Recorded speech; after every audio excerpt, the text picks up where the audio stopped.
come and hear this talk. And I hope that none of you are experiencing the post-lunch lull.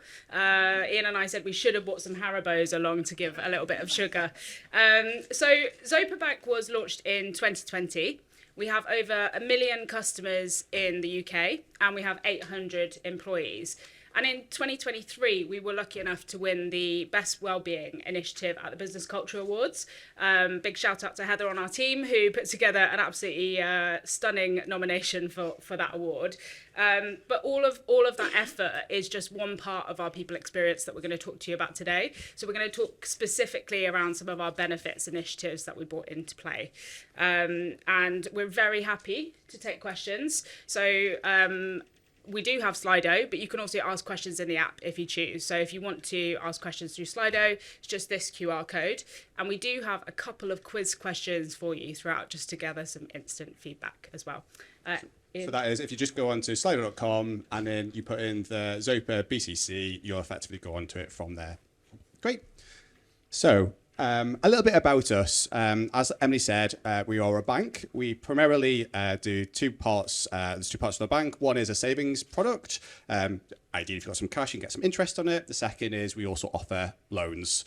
And actually, if you cast your mind back, I think everyone's probably a bit sick now to talk about COVID and post-pandemic. But actually, as a bank throughout 2020 all the way on, actually, we were in a position where our customers have actually been financially unstable. There's a lot more detriment that can effectively happen. Unemployment potentially has been higher. And actually, as we thought about our proposition over the last couple of years since getting the banking license, it really has been how do we become at the fore and centre of being able to help support, provide the well-being and the resilience of our customer base. And a big part of that conversation was to say, out of the 200 and 250 frontline customer service agents that we have today, how do we make sure that they can be as resilient as they possibly can, both financially, physically, and through their mental well-being as well. Part of our presentation today will be to talk about quite a lot of those well-being initiatives. So, I guess a question for you now, if you want the Slido app, remember it's slido.com, it's Zopa BCC. If you think about the last 3 or 4 years within your own organisations or the work that you've effectively been doing, what would you effectively say has had the biggest impact potentially on your business over the last 3 or 4 years? So would it be attrition, hybrid working, resetting performance management expectations, or maintaining the culture of your business? And I'm sure there's plenty more, but those are the 4 we've chosen. I can see a few people just scanning, thinking about this one. Could be all of them. Maintaining culture. So interestingly, if I think about Zopa Bank's journey, we've actually gone through all of these to start off with within the last 3 or 4 years. But I actually want to talk about attrition. And I will call it out. We actually had, back in 2021, an annualised attrition of 35% as an organisation. It's huge. And actually, so whilst I wasn't employed within the bank at the time, Emily absolutely remembers this really well. Our CEO stood up in front of all of our senior leadership team and said the biggest single issue or challenge we would have as an organisation to become successful was about attracting and maintaining and retaining the best talent we possibly could within the organisation. And again, this has been a 2 or 3 year journey, but I wouldn't want to stress or underestimate having that burning platform and that sponsorship from a leadership team to be able to make change happen quickly. So what we've got behind us is our timeline of benefits that we implemented into the business. But one of the things that we did to get to this place was to pivot away from where we were as a people function. So we introduced a brand new people experience team. This team was responsible for the workplace, internal comms, learning and development, benefits, and a whole myriad of other things that fall under that employee life cycle. And that was a way of us doing things differently than we ever had done before. One of the main drivers for us was to collect better data.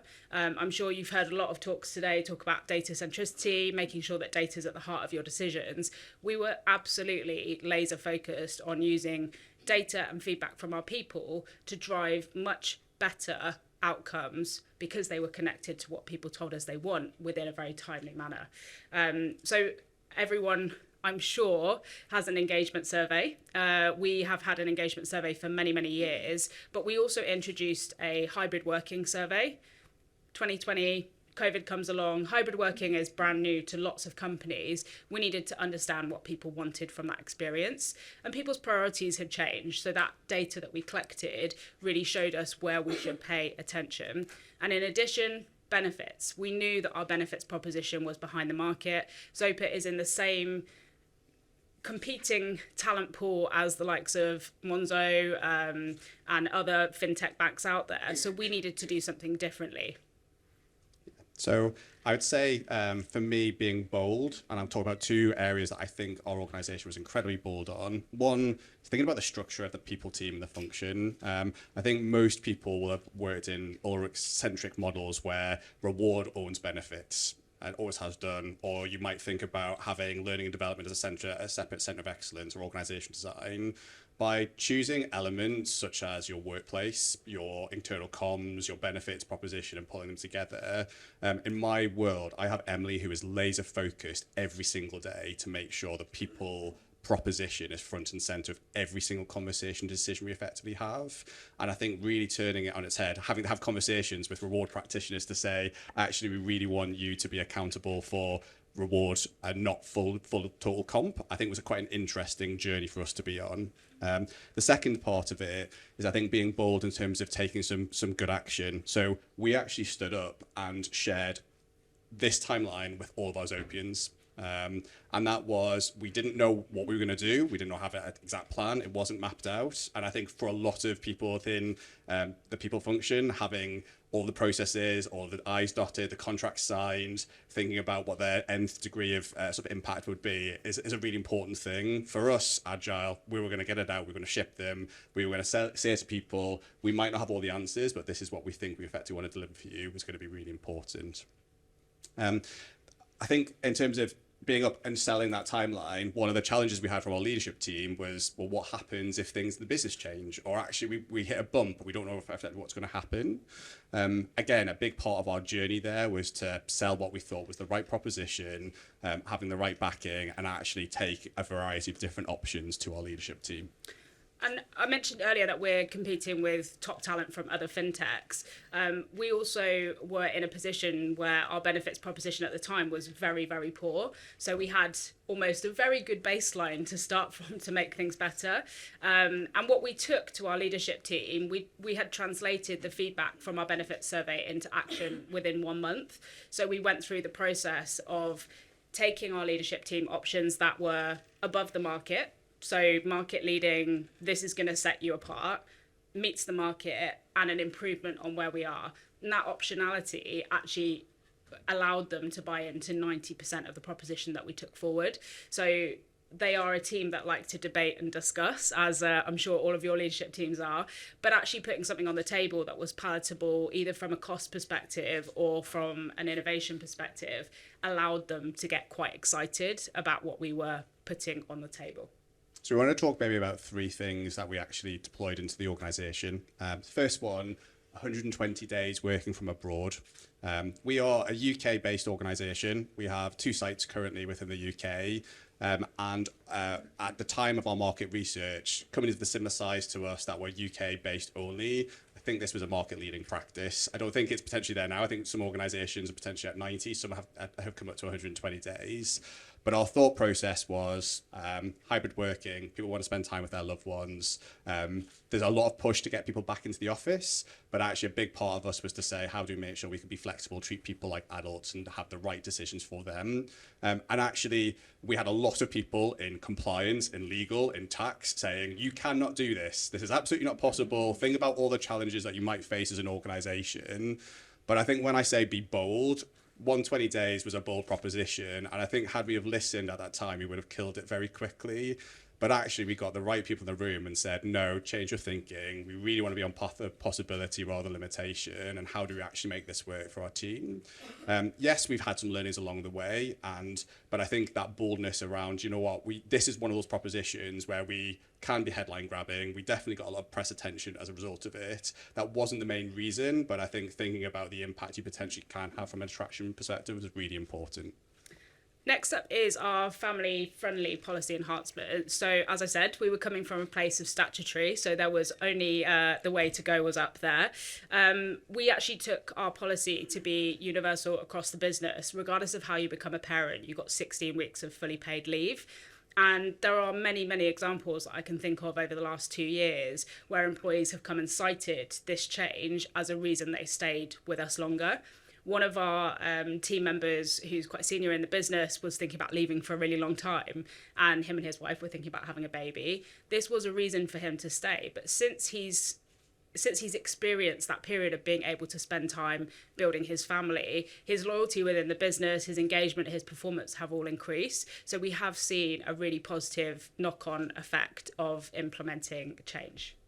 And then maybe the third and final one we'll talk about for this session is the cost of living support. Now, a lot of people I know did one-off costs, being able to provide some adjustments. Again, thinking about being bold. We had a conversation which said, salary review time, what do we want to do? Do we want to try and make sure that everyone's fairly increased? Look at market conditions, what the pressure effectively would be. But right at the top, I said, actually, attrition was important for us, and the well-being of our first-line customer service operations was more important than anything we could possibly imagine. And actually, the debate or conversation we had was, what would happen if we decided to increase our minimum salary to around about 15% above the London national living wage for everybody in the organisation? And actually, quick maths, good calculation said, you either potentially reduce the amount of cash you give by, I think, 0.3% for your senior leadership team, or you effectively stop hiring around about 15 people within the organisation. Or you effectively don't do that. And actually, by providing options, challenge, and support, we actually made a commitment to all of our frontline operations staff. They, I think, as a minimum, got a £5,000 increase at peak time for everyone needing to be able to go through there. Challenge to us was, how do you make this financially work? And actually, two combinations was, some of our senior staff got slightly less, and actually we decided to stop hiring some of the positions. We stood up in front of the organisation. We were very transparent by the decisions and why we're making that decision. The ask back into the business was to ask for some people that wouldn't necessarily have a role approved within their team to work just a little bit harder to make sure that that frontline staff, 250 people, were able to get more, become more financially stable and resilient.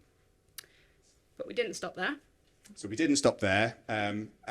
We have, I think I would say it's fair to say over the last 2 years, it's been a big focus for us. We don't think it's possible to continue to enhance benefit propositions all the time. And actually where we are right now as an organisation was, this was our burning platform. And going back to thinking about our CEO standing up and saying the biggest single challenge that we effectively had as an organisation was to be able to stem attrition and maintain employment retention. So over the last 2 years, this is effectively what we've been. If anyone hasn't got a health cash plan within their organisation, I would highly recommend a company called Medicash. They effectively do things like dental, vision, eye care. But importantly, if you've got private medical insurance for your employees, they can effectively also waive the excess for that. And actually the ease and route to be able to use your private medical care becomes incredibly important. I couldn't recommend it enough. It's one of the easiest services you can potentially use, and it's made a huge benefit for us within the company as well. And I think just going back to what you said about frontline staff, that was one of the reasons that our agents on the front line told us they weren't using their healthcare, was because of the excess. So we put in place a solution that allowed them to access that. And we're not on commission with Medicash, Why not? just to reassure you. We've got one more question for you. So if you were to add something to your benefits package within your organisation today, what would you recommend? Just while you're thinking about that, this is the type of example that we've done time and time again as an organisation. We have a company meeting every Thursday. All 850 people are invited. We typically get around about 70% of the organisation coming to that session. And we will do very quick, sharp polls such as this. And we get such a wealth of information in terms of just that constant health check and pulse. Are we doing the right thing or not doing the right thing? Fertility support is on our list, definitely, in the back of our mind. Flexing on holiday, unlimited holiday, flexible hours. Lessons learned, and again, I would be interested in the debate on unlimited holiday. I think there's a study proven that without the right or appropriate guardrails around it, people actually take less holiday than potentially taking it. So I would always advocate, if you do have an unlimited holiday policy, put a minimum amount of holiday that potentially needs to be taken alongside that to make sure you aren't going to detriment people by having the policy in place. So we've talked to you quite a lot about our benefits. We have always described Zopa historically as a really great sweet in a rubbish wrapper. And so we thought hard about what we needed to do to, once we'd improved the package, how did we package that up and actually communicate it within the market? Once we've over-communicated it with our employees, we wanted to reach that external audience. So we worked with a third party called Wiser on our EVP, and they spoke to our employees at length about what their felt experience was. What was it really like to work at Zopa and getting under the bonnet of that? So we have 4 pillars under our EVP, which is our employee value proposition. 2 of these pillars are aspirational. Purpose and drive, we continue to try and strive to improve with other methods internally. But empowerment and collaboration were really strong messages that came out of those employee groups. So what we did was we took our EVP and we started to work on our employer brand externally. So we built a brand new careers site. We launched an Instagram. Since we have launched our careers site, it's an improved career site on what we had previously. Over the last 2 years, direct applications through the career site have increased by 50%. So that's mega for us, especially in an age where talent are going places like Glassdoor to see how we've been reviewed. We can redirect them to a career site once we've kept everything up to date and make it a really attractive package for Zopa. And if you go on our Zopa Life Instagram, you'll get a little bit of a flavour of what it's like inside the business. So real employees sharing real stories. So I think what's been the results, what's been the benefits? Scary 35% attrition. We are now at 14%. In 2 years, a significant reduction. Our engagement survey is within the top 10 percentile of all companies within Culture Amp. We have a 4.6 out of 5 rating on Glassdoor. More than 93% of people chose to participate in our engagement survey. Our CEO has a 99% Glassdoor rating. And to Emily's point, some of the other things that we've effectively seen in terms of being able to sort of come out here and share some of the story, we have been very fortunate to win a few awards as a company. I think humility versus boastfulness, I think, is something to think through and fine measure. But for me, actually the benefit here is when we go and talk to our Zopians on a day-to-day basis, we genuinely believe that we've made such a significant improvement, both for their felt experience, but also for their physical, mental, and financial well-being, that we're really proud of what we've been able to achieve and deliver. Absolutely. So what can you take away from what we said today? Number 1, be bold. We were bolder than we had ever been, and we actually managed to get buy-in for quite a bold proposition. Collect the data and make sure that you communicate that regularly. So over-communicate back to your employees on what you're doing, because if you keep asking for data and not doing anything with it, there will begin to be frustration built. And lastly, always seek that continuous improvement. So like we said, benefits is just one part of that improvement for us, but now we move on to other areas to work on improvement. And like Ross, always be ready to pivot. We are happy to take any questions, although I know we haven't got too long left. I'm afraid with there's some noisy people outside, which suggests that we may be actually out of time, That's which is fine. such a shame. But can we just give these guys a big round of applause? What a great presentation.